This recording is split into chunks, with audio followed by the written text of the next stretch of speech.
নালাগে বুলি কৈছে।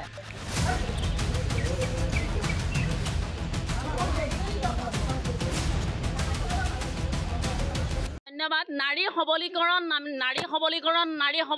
নাৰী উন্নতিকৰণ, নাৰীক লাখপতি বাইদেউ বনায়, কিন্তু আমি 100জনী বাইদেউক আজি ক'তা লাখপতি বাইদেউ বনাইছে? আমাক লাখপতি বাইদেউ বনোৱা নাই। আমি অৰুণোদয় আঁচনি বিচাৰি আমি ছাৰৰ ঘৰলৈ যোৱা নাই, আমি পোৱাও নাই, যোৱাও নাই। গতিকে আমি যিটো বিচাৰি গৈছোঁ 100জনীয়া মহিলা সমিতিখনৰ আমি ন্যায়স্থ স্বাৰ্থ বিচাৰি গৈছিলোঁ। তাতে আমাক যদি আমি ঘৰটো হেনো তেখেতক বনাবলৈ নিদিওঁ, তেখেতে আমাক আইনীগত ব্যৱস্থা ল'ম বুলি কৈছে। গতিকে আমিও ইয়াত 100জনী পৰি দিম, তেওঁ কি আইনীগত ব্যৱস্থা লয় আমি দিবৰ কাৰণে সম্পূৰ্ণ ৰাজি আছোঁ। আমি আজিৰ তাৰিখত আপোনাসবক আমি নিমন্ত্ৰণ কৰি অনাৰ মূল উদ্দেশ্য হ'ল, যিহেতুকে বিহপুৰীয়া বিধানসভা সমষ্টিৰ বিধায়ক মহোদয়ে সদায় আমাক কৈ আছে যে বিহপুৰীয়া প্ৰথম, মহিলা প্ৰথম। কিন্তু আজি আমি বিহপুৰীয়া প্ৰথম, মহিলা প্ৰথম এই শ্লোগানত আমি কিন্তু মহিলাসকলে ন্যায় পোৱা নাই। আমাক মহিলাসকলক বিহপুৰীয়া সমষ্টিৰ বিধায়ক মহোদয়ে বিহপুৰীয়া তেওঁৰ মানে আৱাসগৃহত আমাক কিন্তু সেইদিনা কালি তাৰিখত আমাক অপমান কৰি পঠাইছে।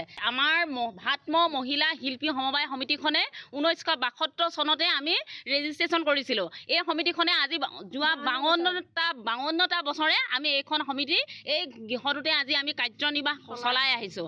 গতিকে সমষ্টিৰ বিধায়কক আমি ইয়ালৈ নিমন্ত্ৰণ কৰি আনিছিলোঁ আৰু নিমন্ত্ৰণৰ সাপেক্ষত তেওঁ আমাক এই ঘৰটো এটা দিম বুলি কৈছিলে।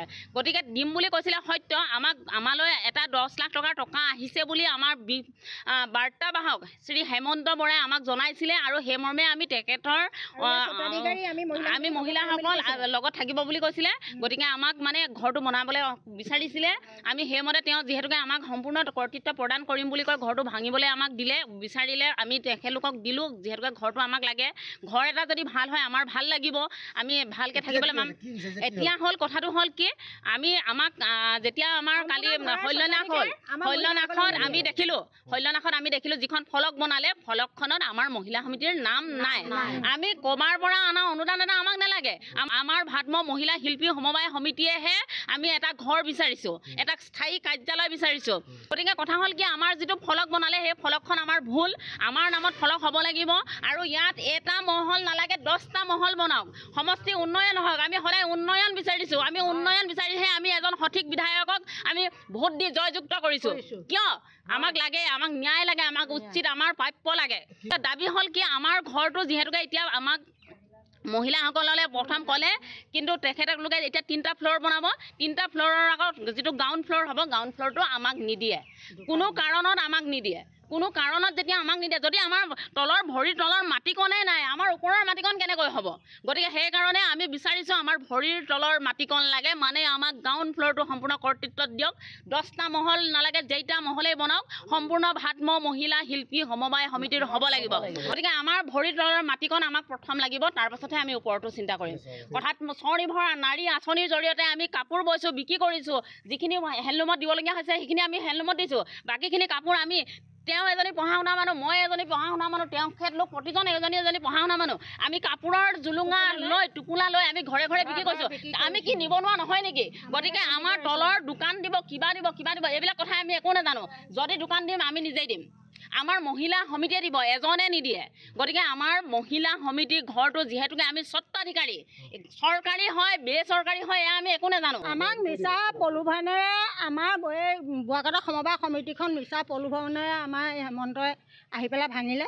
তেওঁ আমাক কৈছিলে সম্পূৰ্ণ কৰ্তৃত্বটো আপোনালোকক দিম, নাম ফ্লগত আপোনালোকৰ উল্লেখ থাকিব।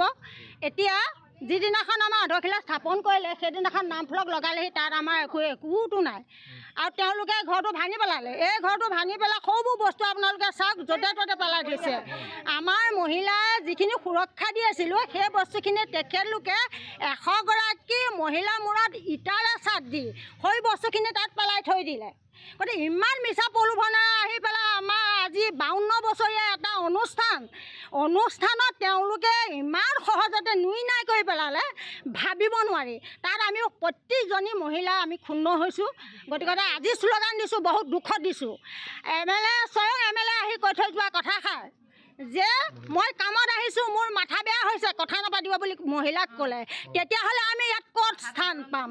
সেয়েহে বহুত জানি বুজি লৈ এতিয়াহে অনুতপ্ত হৈছোঁ। সেইকাৰণে আমাক যদি তেখেতলোকে চুক্তিপত্ৰ লিখি নিদিয়ে, সম্পূৰ্ণ কৰ্তৃত্ব নিদিয়ে তেতিয়াহ'লে আমি ইয়াত এটা কাম কৰিবলৈ নিদিওঁ মহিলা প্ৰথম বুলি কয় কিন্তু তেওঁ আজি 100গৰাকী মহিলাক ভৰিয়ে গছকি পেলাই দুটা ল'ৰাৰ কথা কয় যে আমি তলত আমি দুটা ল'ৰাক দোকান দিবলৈ দিম সেই দুটা ল'ৰা কোন আজি 100জনী মানুহৰ ভোটটো বিচৰা নাই দুটা ল'ৰাৰ ভোটটো বিচাৰিছে তেতিয়াহ'লে তাৰ উত্তৰ আমি ইলেকশ্যনত দি আছোঁ কালি গৈছিলোঁ তেখেতে আমাক সম্পূৰ্ণ আমাৰ তলৰ মহলটো আমাৰ যি মাৰ্কেট বনাব সেইখিনি আমাৰ অধিকাৰ নিদিওঁ বুলি তেখেতে কৈ পঠাইছে সেইকাৰণে আমি ভাবিছোঁ আমাক সকলো অধিকাৰ আমাক দিব লাগিব যদি দিয়ে তেতিয়া আমাৰ ঘৰটো বনাওক নহ'লে আমি আমাৰ ঘৰ ভাঙিবলৈ নিদিওঁ আমি ঘৰ বনাবলৈও নিদিওঁ তাৰে যদি আইনীগত ব্যৱস্থা আমাক ল'ম বুলি কৈছে তাতকৈ আৰু বেছি ক'ব বিশেষ আৰু আমাক ক'ব নালাগে 100জনী মহিলা ক'ত 2জন ল'ৰা ক'ত গতিকে আমি মহিলাসকলে যদি ইয়াত আমি ইনকাম কৰি যদি ইয়াতে দোকান দুখন দিয়াত আমাৰ বিধায়ক মহোদয়ৰ কি আপত্তি আছে